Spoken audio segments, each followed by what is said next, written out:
have to really escalate the noise we make so that we'll be heard.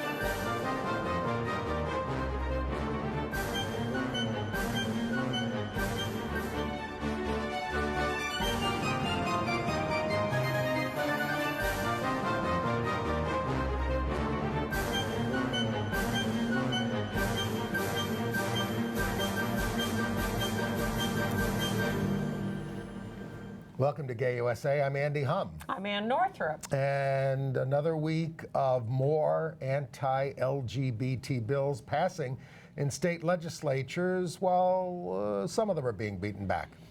People used to complain that we did nothing but marriage news on this show. Now we're past that and on to, for the most part, and on to these state bills trying to really damage us.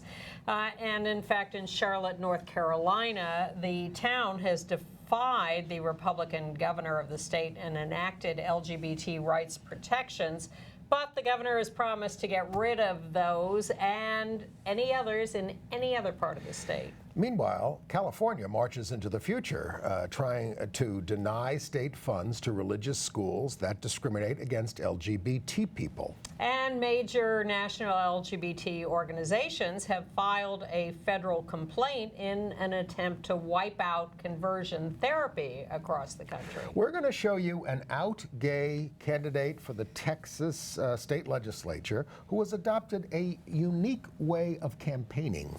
And unfortunately, the Prime Minister of Italy has taken a unique approach to trying to pass civil unions by caving on adoption rights. But what North American leader will be the first to march in a pride parade this year? I know. We'll review Coleman Domingo's new family comedy about Alzheimer's and Mark Rylance's new play in Brooklyn. Yes.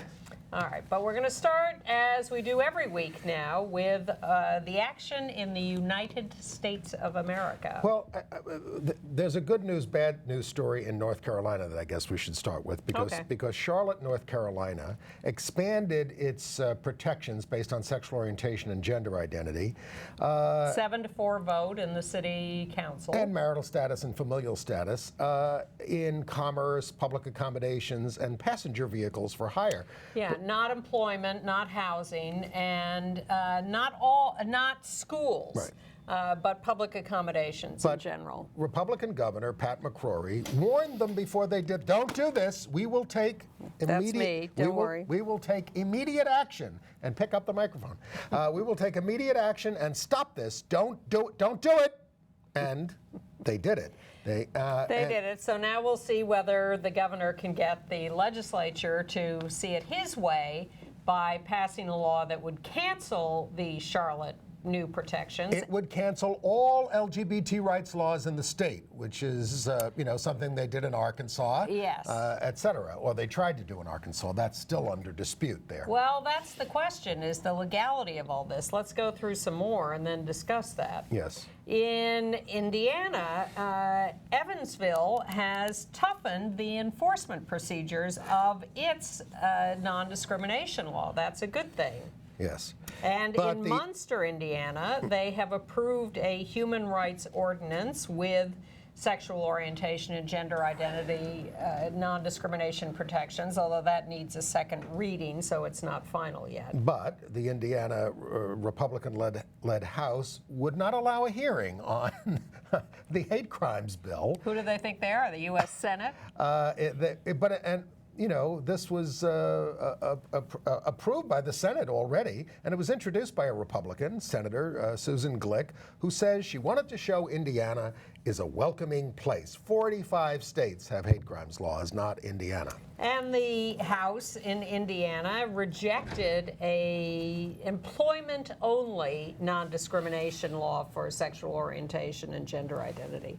Heaven forbid you should be protected in your job against being fired for reasons unrelated Well, to your that was the job. pro-gay people in the legislature trying to put this in as an amendment to another bill, Yes. and they were stopped from doing Yes, so. So, yes. you know, I mean, Indiana has not learned its lesson, but the question is whether the businesses that raised such a fuss about their Religious Freedom Restoration Act, which was so overboard, will do this, will threaten to leave over them not enacting protections. Well, that brings us to Georgia. But Yes. first, you know, what's playing out in Indiana and North Carolina and other places around the country is that individual towns and cities are passing good regulations or laws, and then the overall state legislature is screwing around and killing all that. Well, they're owned by the Koch brothers. I mean, Exactly. these legislatures were all created basically back in 2010 when they had these elections, and the Koch brothers invested. If you want to know why the country's going to hell,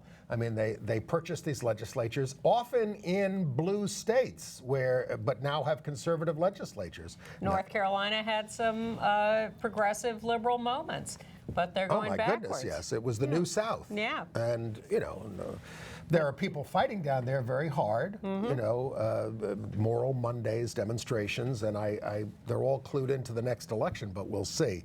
So in Georgia, they did pass a Religious Freedom Restoration Act in the Senate. Yep. And the governor says that changes may be in the works because the film and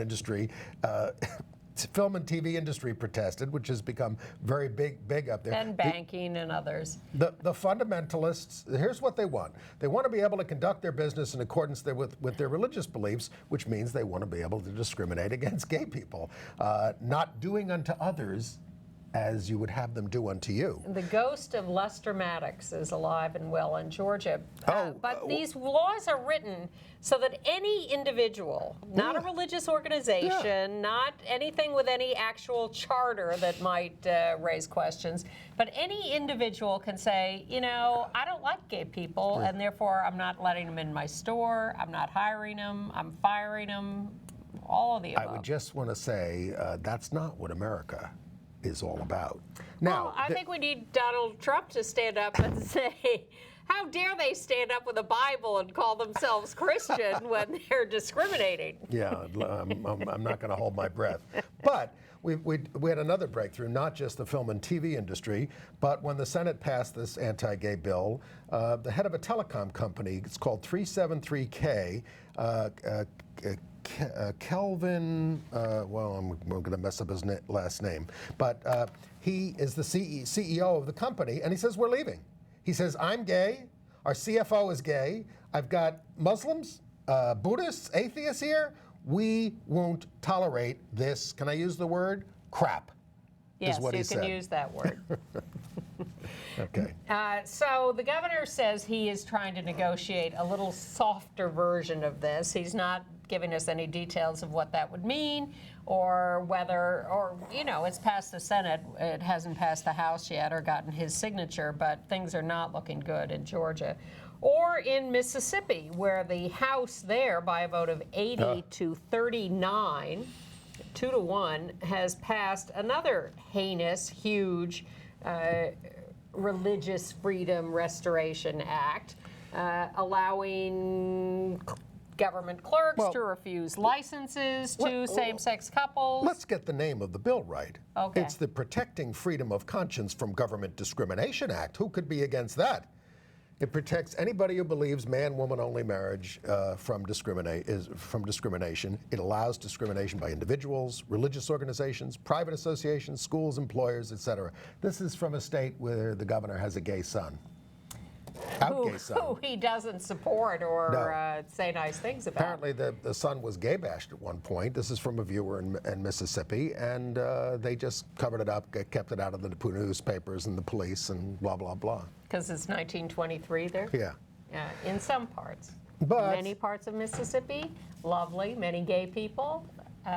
We're not condemning the state, and just wake up those people. Missouri, because the Republican state senator there wants protections from discrimination versus same-sex marriage put on the ballot in November as a constitutional amendment. So if you don't want to acknowledge same-sex, because they want to really enshrine this stuff and they're afraid of legal attacks on it. Before we get to that discussion, which I do want to have, a couple of bright lights, little pinpricks of light. In Wisconsin, there was an anti-transgender student bathroom bill proposed, and that has failed. And another anti-trans bill has failed in South Dakota as we wait to see whether the governor there will sign The other two. the But others. they have passed two, and the opponents of the anti-transgender legislation are threatening a boycott. You won't be able to go to Mount Rushmore anymore. And The governor was supposed to meet with some trans kids They before. did. And how He did that did. go? just know he had the meeting, don't know what actually transpired, and he has not made any announcement as we tape. He has until Tuesday, March 1st, to decide whether or not to sign the anti-trans bills. It's not too late to weigh in with an opinion to him, to the governor of South Dakota, to let him know how you feel about this. Now, you see where this is all coming from, but there is a national poll from the Public Religious Institute, which says 59% of the American people say businesses should not have the right to refuse products and services to gay people based on religious belief. Well, But that's a national poll. One place it's coming from is this Religious Freedom Restoration Act that was passed almost 10 years ago in the United States Congress. Yes. And in the Bush administration. And that was all about being able to give federal funds to private religious organizations that discriminate Yep.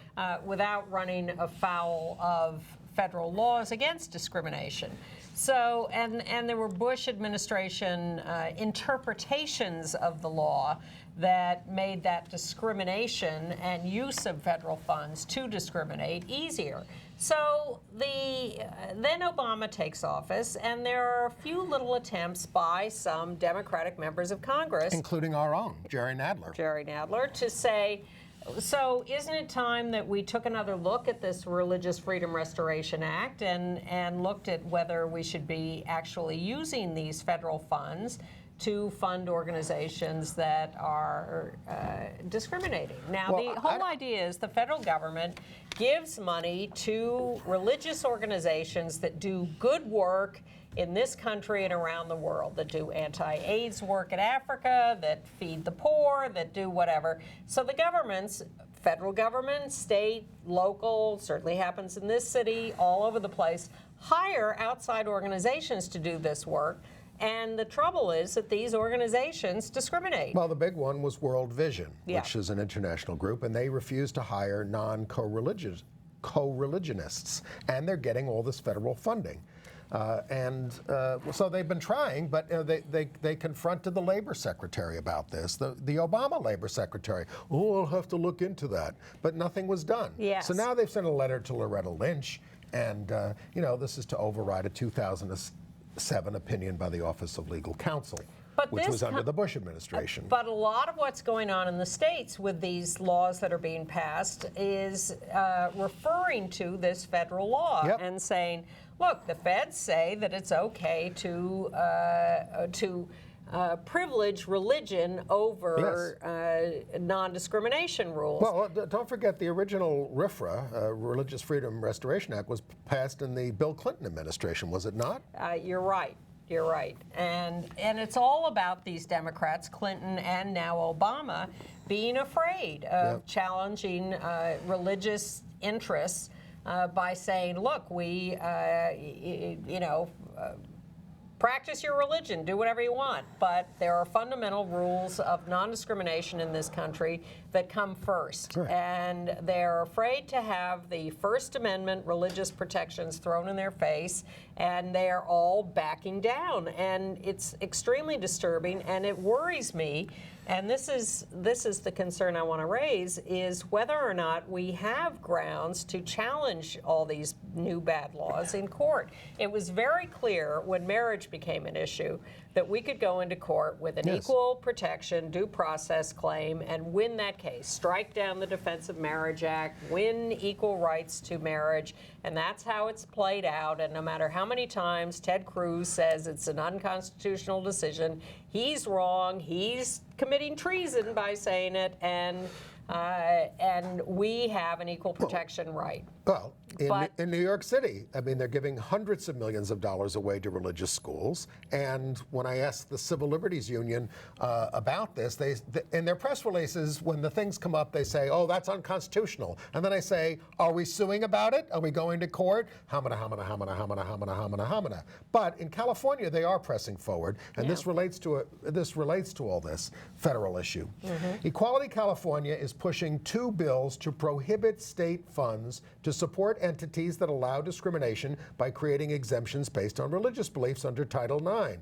Now, we've been telling you about all these exemptions that these universities are getting now under Title IX because from the feds, because they want to discriminate against gay people. Right. And what California is saying, well, maybe the federal government's going to let you do that, but we're not. No more state California funds to these schools and universities, which are getting public funds.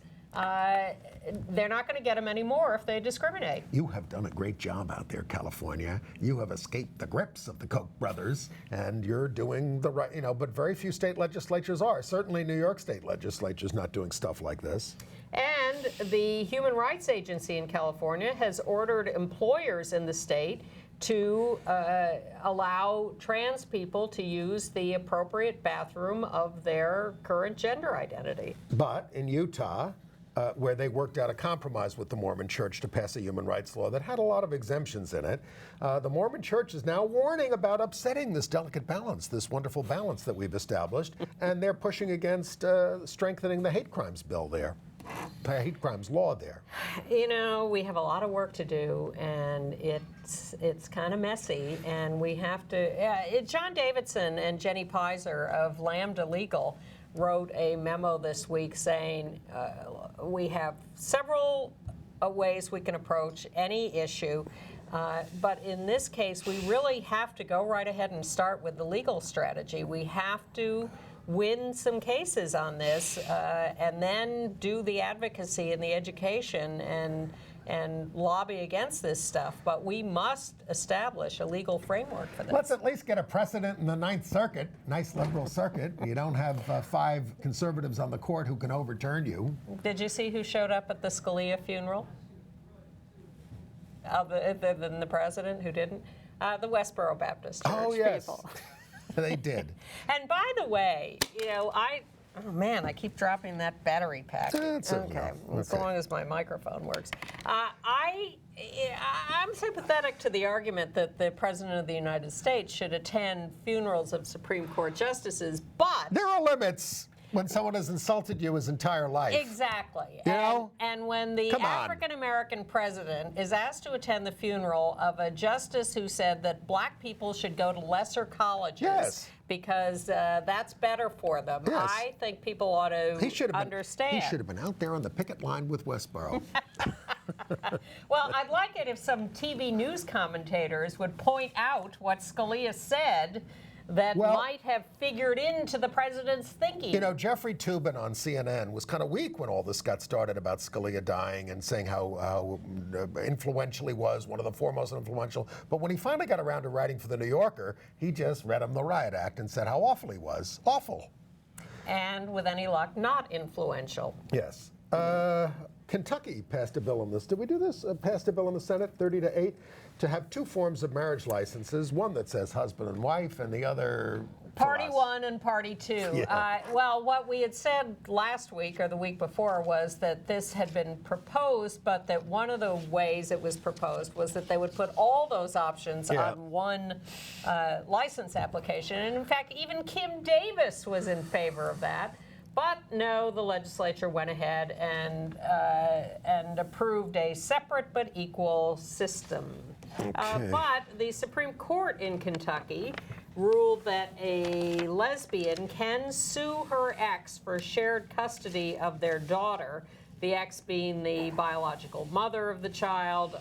She has a new husband who was petitioning to become the legal stepfather, and the ex-partner, lesbian partner, said, wait a minute, I helped think about, conceive, raise this daughter for years, and now you're cutting me out of this completely. And That's not fair. So the court said, in fact, she can sue for some involvement in the daughter's custody. Kind of a wonderful but scary story out of Washington County, Tennessee. Their council there defeated a resolution opposing same-sex marriage. It needed 13 votes. It got 12 votes and 11 opposed, but that means it lost because they needed an absolute majority. And this is just grandstanding by the right to condemn same-sex marriage and say we don't support it and all this kind of stuff. But it turned out 400 people. Now, they had to cancel the meeting last time because they couldn't accommodate them. So this cost the county $10,000 to put up monitors and security and all this kind of stuff. But they managed to, people were very intrepid to go there, sit through all this, and they stopped it. Meanwhile, in Tennessee, a Democratic state representative has had to withdraw his resolution praising the Bingham Gay Rugby Tournament in Nashville, named to honor Mark Bingham, the hero of 9/11, who helped bring down the plane in Pennsylvania rather than have it flown into the U.S. Capitol or White House or wherever.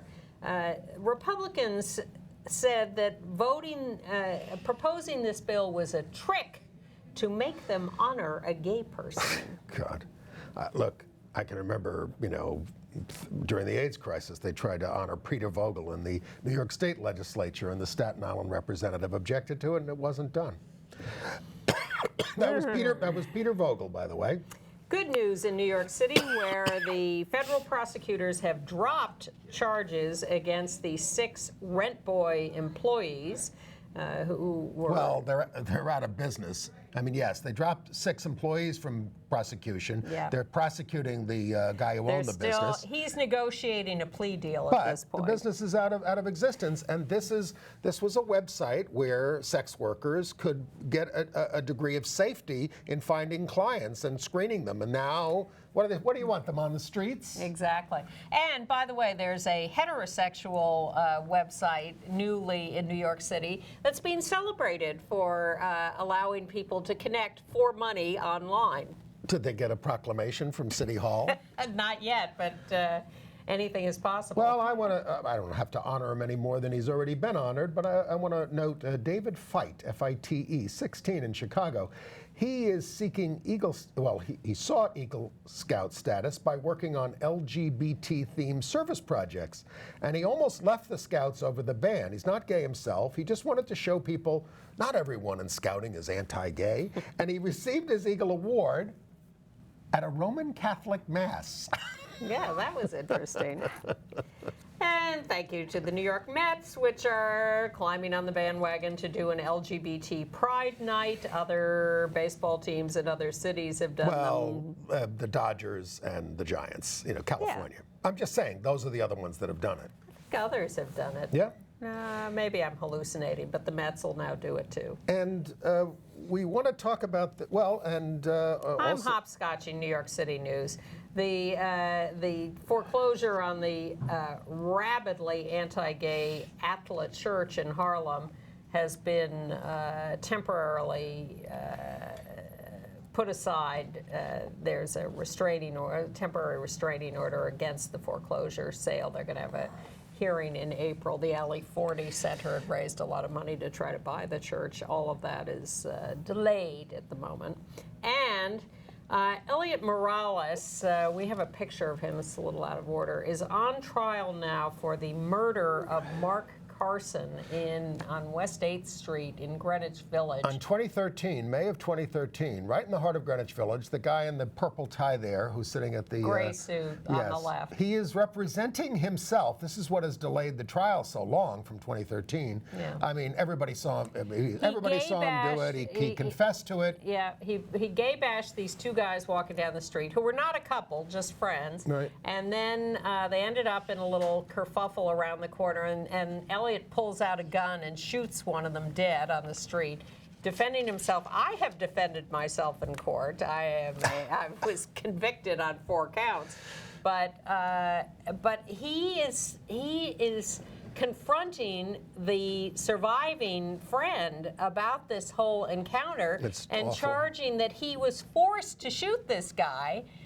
He was pulling out a cell phone. Yeah. It could have been a gun. I mean, that's Ridiculous. kind of the excuse cops use sometimes when they shoot people. But the surviving friend is holding his own on the stand, and Now, it's I don't know just if you terrible. noticed in the photo, the courtroom was mostly empty. Now, in olden times, we would have all had to be down there, or would have been down there, to make sure justice was done. I guess Right. I guess we trust in this case that justice will be done. Well, everybody saw him do it, Yeah. Well, and they're all there to. everybody saw Eric Garner get choked by that police officer on That's tape, true. and he didn't get convicted. True. More bad news from Philadelphia. Maya Young, a black trans woman, was killed February 20th. And this was 2 days after Veronica Banks Cano, C-A-N-O, also a black trans woman, was found dead in a San Antonio hotel room. Now, Young was stabbed multiple times. There's no signs of trauma in the Cano death, but police are investigating. And this is just, again, another pattern of A third confirmed trans murder this year. Kano would be number 4. And in Alabama, a bisexual young man, Nicholas Hawkins, 19 years old, was murdered. He had named his potential killer and warned that this guy was out to get him. And sure enough, they have arrested the guy that Nicholas named, but Nicholas, meanwhile, is dead. We have to do something about homophobia. In Michigan, Pastor Michael Tupper is trying to do something about it by sleeping outside of his home in a tent for 175 days in the winter to protest the Methodist Church's stance on gay rights. He wants LGBT people to be able to marry in the church, serve as pastors. He signed a marriage license for his lesbian daughter in 2014. In Florida, Florida Atlantic University has been trying to bar the distribution of the South Florida Gay News. They had 2 distribution points on campus, and the college said, oops, we have to do a renovation. You're going to have to stop distributing at this point for 16 months. And they said, well, couldn't we have another spot? No. So the magazine, the South Florida Gay News, said, all right, fine. We're having a little fight around here these days about whether women can go topless. We're going to send topless women onto the campus with the magazine to distribute to everybody. And all those straight boys are going to come around, and they're going to take the magazine from these topless women, and then they're going to have a gay magazine. And the university said, you know what? We will find a distribution point for your magazine. Okay, now we know how it works. Yeah. Well, let's see if the federal complaint against conversion therapy works. A bunch of groups, HRC, Southern Poverty Law Center, National Center for Lesbian Rights, and a private firm, they're filing this complaint at the Federal Trade Commission, charging fraud in Virginia with a group called We Can Change, which is a conversion therapy center. So they hope to wipe it out in the country. Yes, as fraud. The Movement Advancement Project, which is a basically research organization, LGBT, put out a new study called that says that LGBT people are overrepresented in prison. And you can read about that by going to their website. I should have given the control room a Chiron. I didn't. LGBTmap.org. You look at their prison report. Congratulations to Justice Rodriguez in Puerto Rico. She's now the Chief Justice of Puerto Rico. Very good. She had been an Associate Justice, and she was confirmed there.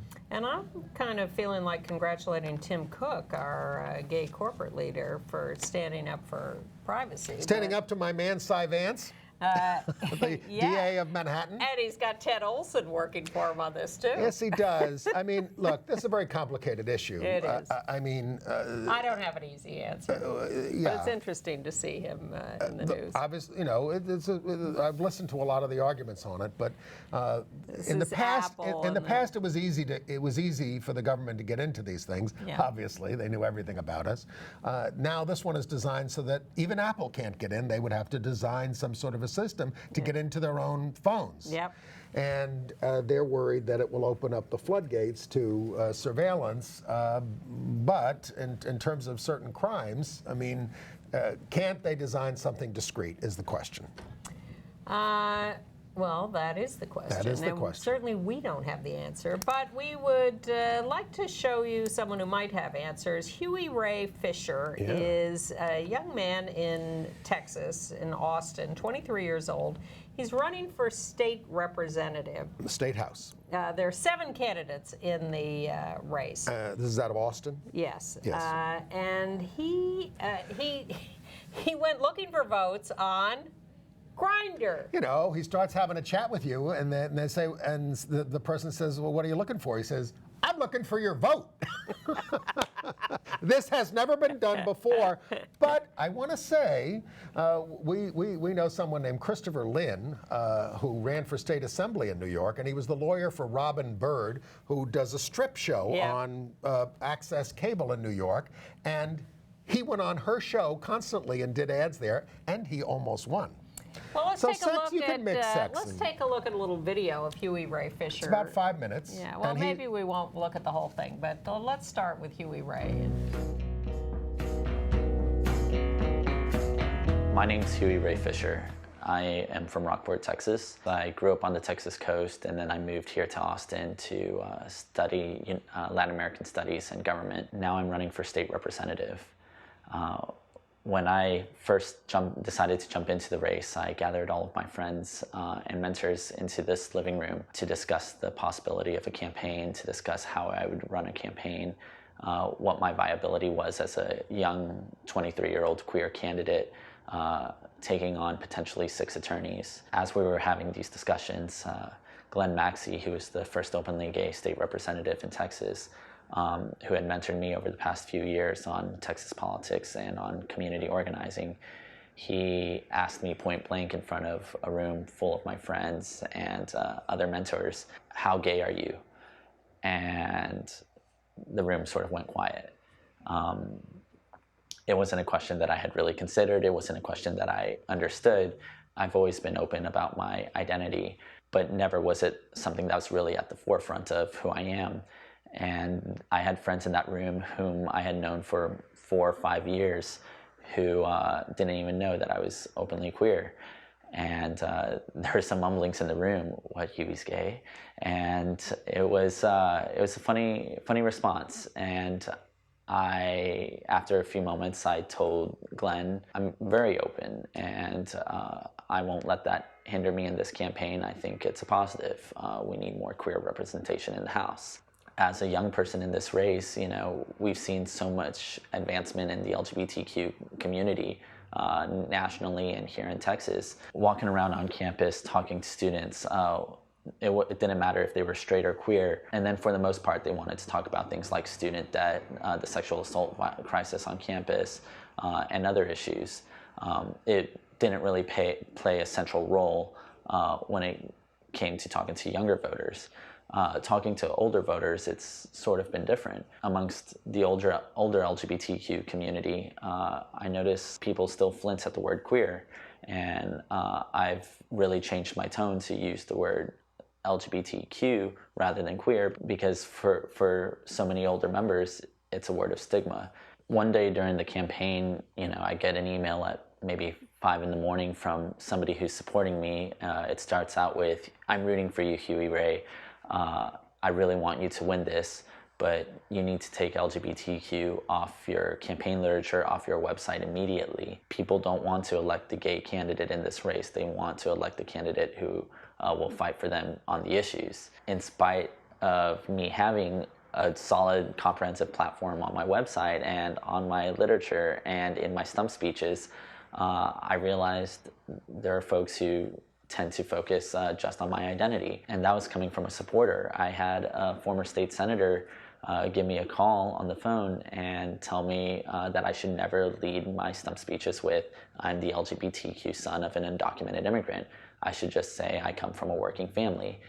Being the son of an undocumented immigrant, it catches people off guard. They don't expect somebody to be fighting for a space of power. In the way that I am, I still have undocumented family members. I've noticed when I'm at LGBTQ functions and I say, "Oh, I'm the son of an immigrant mom from Mexico," some will joke, "Oh, well, was she illegal?" I had to sort of step back for a second and comprehend that just because people are LGBTQ doesn't mean they're fully progressive or fully up to date on all issues affecting all communities, such as the immigrant community or other groups. And I had to respond, well, yes, I was the son of an undocumented immigrant, but she has her papers now and she is a US citizen. There isn't a single community that's truly homogenous.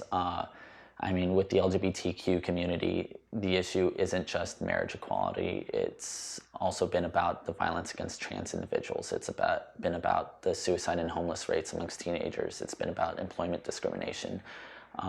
And I've also noticed that I can't just assume that because somebody identifies as queer, gay, bisexual, that they're going to be progressive on all of the issues. When I reflect back on that night when I was asked, how gay are you going to be in this campaign?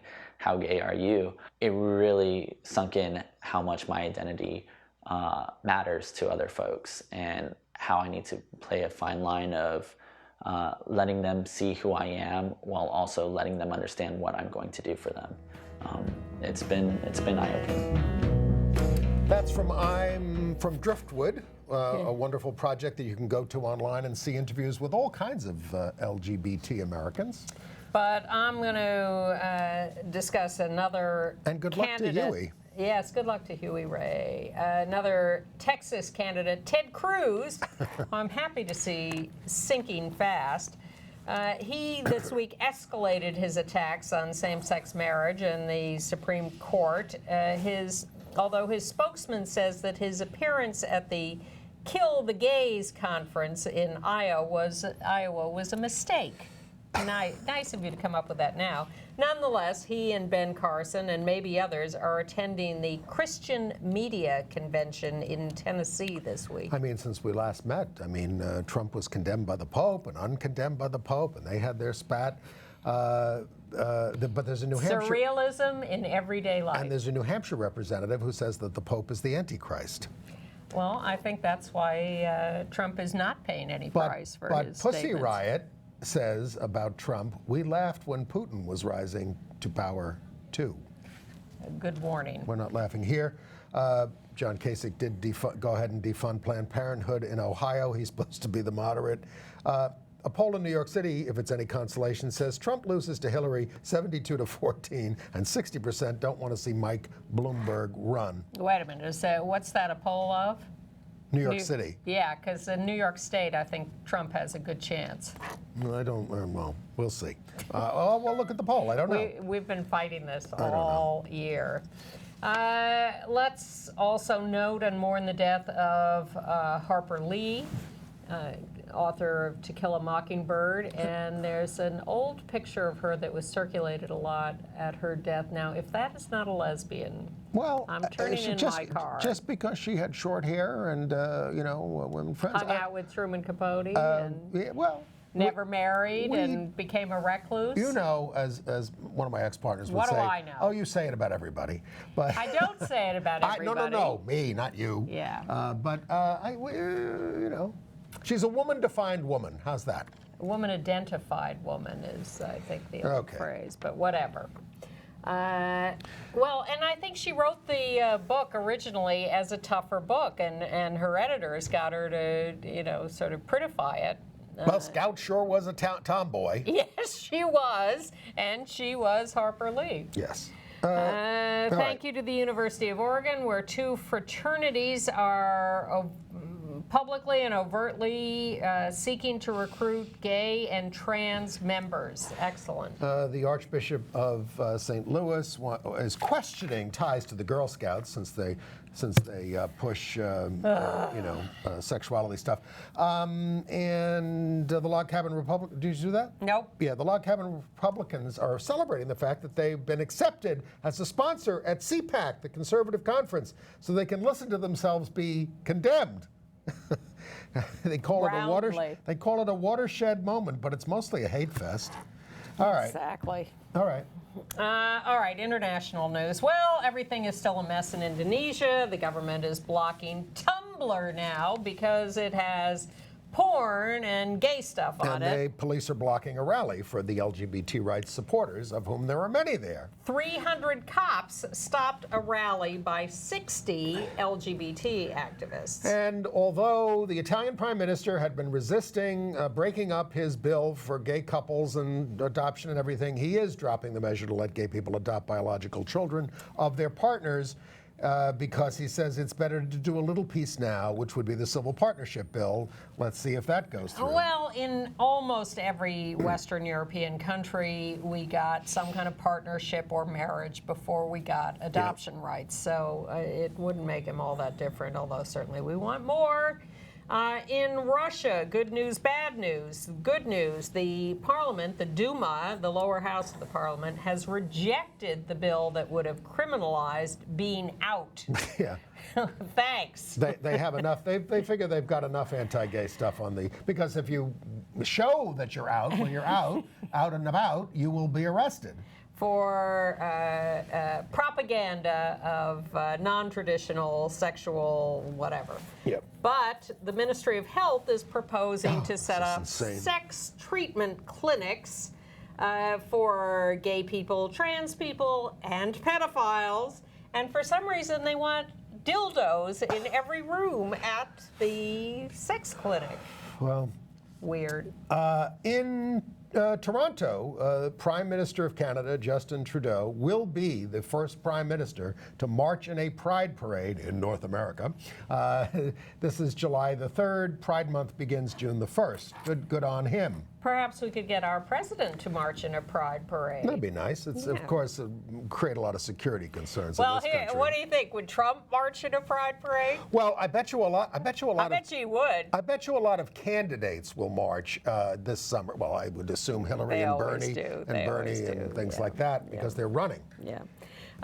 In the Solomon Islands in the Pacific Ocean near Indonesia and Australia, they are debating a new constitution which includes an enshrinement of discrimination against gay people. Terrible. Very bad. In Zimbabwe, the former deposed ruling party member says that Mugabe didn't believe his own anti-gay vitriol and is surrounded by gays. He just does it to stir up the masses. He says the late Vice President, Canaan Banana, was gay. Oh, that charge was there for a long time.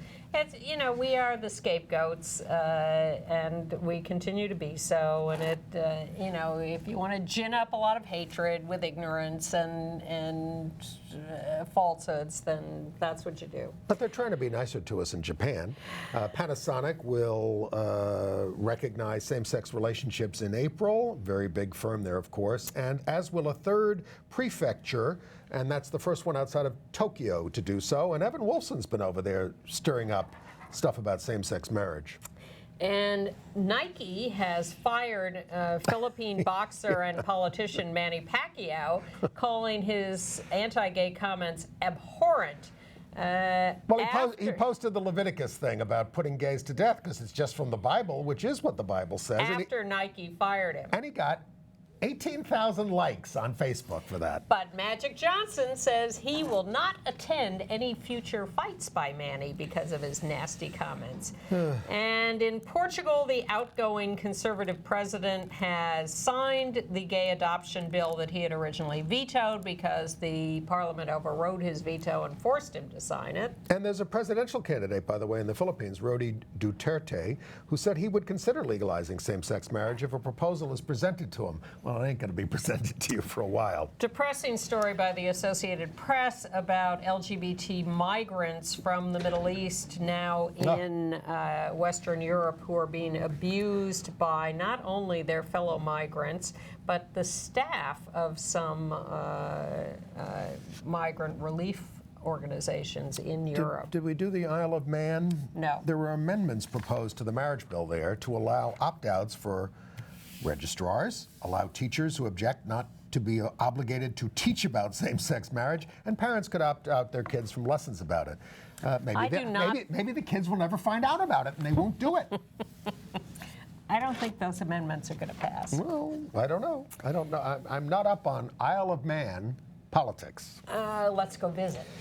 All right. AIDS news? Yeah, there's a fair amount of AIDS news this week because they're having one of these big annual conferences that allow researchers to announce a lot of news. So this is the Conference on Retroviruses and Opportunistic Infections, which has been going on in Boston. Yep. So there's an announcement, for instance, of news from Africa about a vaginal ring that is an HIV preventive. And This way you can use it without having to ask your partner to use a condom. Exactly, and you leave it in for a month and then it gets replaced. Now the problem is that for unexplained reasons, some women are removing the ring early, and those are the people, of course, who have less protection against HIV. So they've had some encouraging results, not full protection. Activists still want these women and others provided with preventive pills, the PrEP, the Truvada, the pre-exposure prophylaxis, but they are making progress on something like this. And similarly, there were results from a trial of the injectable treatment drugs. Where you get an injection occasionally rather than taking pills every day. The latest study results are of a drug combination they compared people who were injected once a month and people who were injected once every 2 months, and found similar results, which would be great news that you could really get off the pills and just have an injection once every 2 months or maybe even longer to remain healthy and suppress the virus. So all of this is in the study stage still, but very, very encouraging on that. Now, the Pope was asked about condoms on his way home from his trip to Latin America. He suggested condoms might be okay to prevent the Zika virus, but not HIV. Now, and there's also stuff that's coming out that maybe the larvicide that is being used to combat the mosquitoes may be the actual cause of this microcephaly that the pregnant women are communicating to their children, to their babies. So it's a lot is not known about this whole Zika thing, but watch out for the cure being worse than the mosquitoes. Latest estimate from the Centers for Disease Control of infection rates of HIV in men who have sex with men.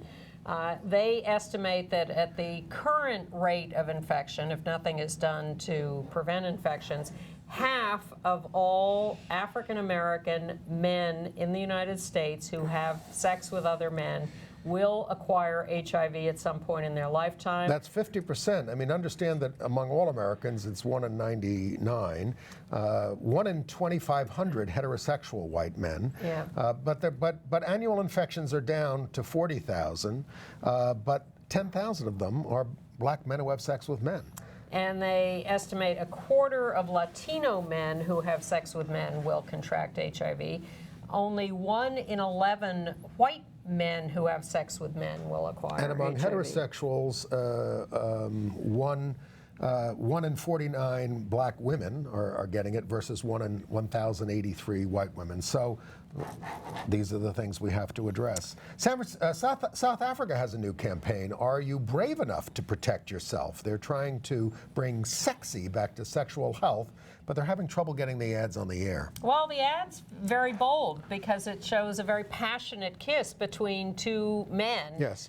Sort of leaning over a table in front of someone who may be the father of one of them And to saying kiss. you're bold enough to be out. Are you bold enough to protect yourself? Yeah. And we have the ad. We're not going to show it because it's a silent film essentially, but we're going to put it in our email, which we send out every week to our viewers. Right to AndyHum@AOL.com to Sure. get on that list, Sure. or visit our website at gayusatv.org. Advocates are complaining that Governor Cuomo in New York is not delivering on his promises to end AIDS 2020. They say he lied about what he was going to deliver, and they're very disappointed. Said he was going to provide $200 million for prevention and treatment and care, and only came up with $10 million in his new budget. And the advocates are dismayed, disheartened, frustrated, and angered.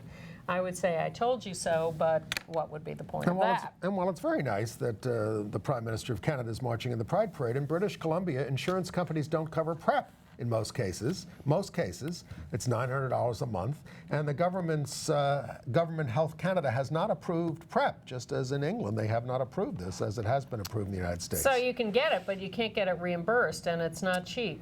Johns Hopkins University School of Medicine has decided that they will do liver and kidney transplants from HIV-positive donors to HIV-positive recipients. The argument used to be over whether people with HIV should ever receive transplants because, you know, they're all going to die anyway. We got past that, and now they will actually take organs from people who are HIV positive and implant them in people who are also already HIV positive. And the porn industry is somewhat off the hook in California because the Occupational Safety and Health Standards Board voted 3-2 against regulations that required adult film actors to use condoms for oral sex, dental dams for anal sex and cunnilingus, and goggles to protect their eyes. This was being pushed by that AIDS Healthcare Foundation out there. Which is going to go ahead and try to instead get a November referendum on the question on the ballot. Okay. All right, we have the Oscars coming up this weekend. No. Not much gay. Carol has Danish girl, you know, but not a whole lot of gay interest. No. It used to be considered a national gay holiday. And less we're not so so now. interested in those movies. I'm still pushing. What is it? The one I'm pushing? The Christian Bale. Steve The Big Carell. Short. The Big Short. Well, The Big Short. It's apparently between the big, you know, go to goldderby.com. Our friend Tom O'Neill will, and his fellow experts will tell you all about what the Oscar odds are for every category. And I'm trying to decide whether I want goldderby.com. The Revenant, because people I know who've seen it have not liked it. Because? They find it slow and boring. Alejandro Inarritu, who directed it, I love his early movies. Love, love, love. Amores Perros, 21 Grams, Babel. I have Babel again on my DVR right now because I want to watch it again. I love those movies, but I did not like Birdman, which he directed last year. Right.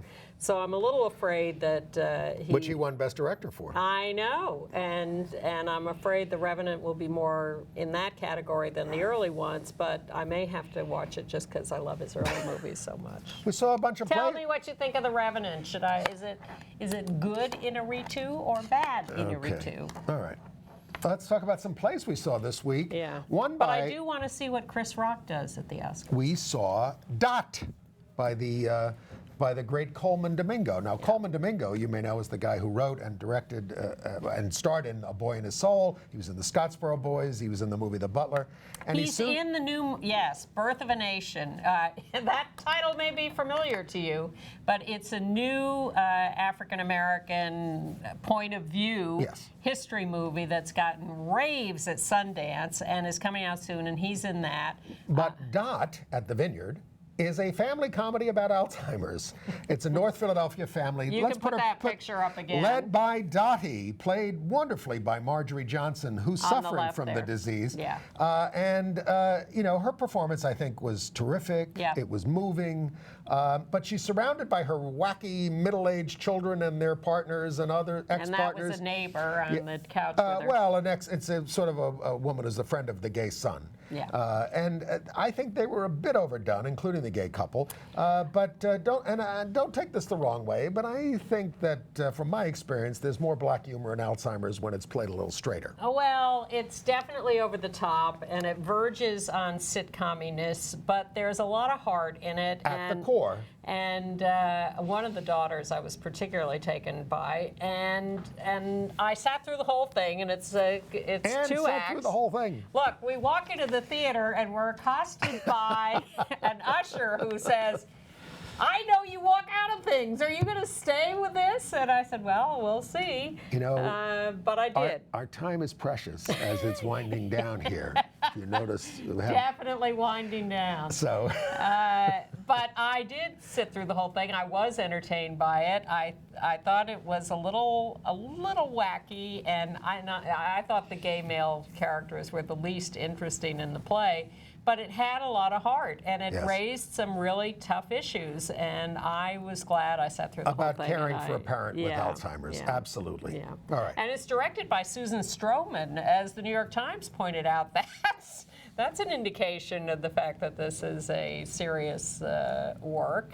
Yes. To have her direct it. So congratulations, Coleman Domingo. Come back here sometime. And I saw serious work with some comic overtones from 1938 at the Mint Theater, which revives these things. This one was called Women Without Men. And now it could be anything. It sounds like a prison drama or something. But it's by Hazel Ellis, and it's got an all-woman cast, an all-woman crew, and it really, I thought it was an outstanding drama. It's set in the faculty room of a girls' school in Ireland. Lots of unpredictable turns and interesting, often funny characterizations. It's a play about. Why didn't I go see this with you? You said you wrote to me. I probably should go to see this, right? But My mistake. It's a play about getting along in close quarters, to which most of us can relate. All right. I think a faculty room full of women is something I made a mistake by not going to see. Okay. Yeah. It's one of those well-made plays from the old days. Yeah. And then the great Mark Rylance, really one of the greatest actors in the world, is over here in Brooklyn at the St. Anne's Warehouse. He's up for an Oscar in Bridge of Spies. He's Yes. the title character, the spy, not the bridge. And it's called Nice Fish at the St. Anne's Warehouse, and it's co-written by the poet Louis Jenkins. You remember when Mark Rylance picked up his 2 Tonys, he recited some poems? Yes. They're by Louis Jenkins. Yes. They'd never met. He just decided to recite his poems at the Tony Awards. So this is basically Waiting for Godot on ice. And that's, for me, a high compliment, because Waiting for Godot is so wonderful. It's ruminations on the absurdity of life with a great star and his supporting players. So, check it out there at the St. Anne's Warehouse. Now, there's another play that we haven't seen that we probably should see at the Public Theater. Yes. And that is the theatrical version of the movie Southern Comfort. Oh, yes. Which is the trans woman in. God, Bless it. thank you. The trans woman in the South. It was a terrific movie. And And a play. Was it a play Yes. originally, too? Well, it was a play. I mean, Okay. they did a play of it. Okay. I saw it. Yeah, well, there's the new version at the Public Theater, Yes. which opens next week, I think, and which maybe. We'll try to check it out. Okay. We'll try to get there. Okay. Okay, we have a couple more minutes. Maybe some things we skipped over. Did you read about in Australia that these Conservative MPs have just discovered that they have a school anti-bullying program there, And they don't like it. and they're alarmed about it. Yeah. And they're trying to get it. Well, they say it's a usurpation of parental rights, and it's sexualizing children.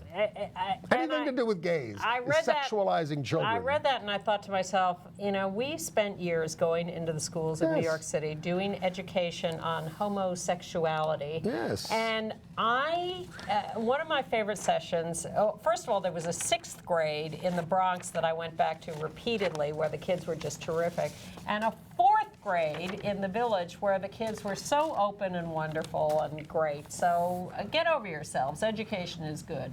And that's our final word for tonight or today, and we will see you next week. And wasn't it nice watching a whole show without 90 minutes on the election, or 60 minutes on the elections? Just a little bit. Yes. Okay. Okay. Bye.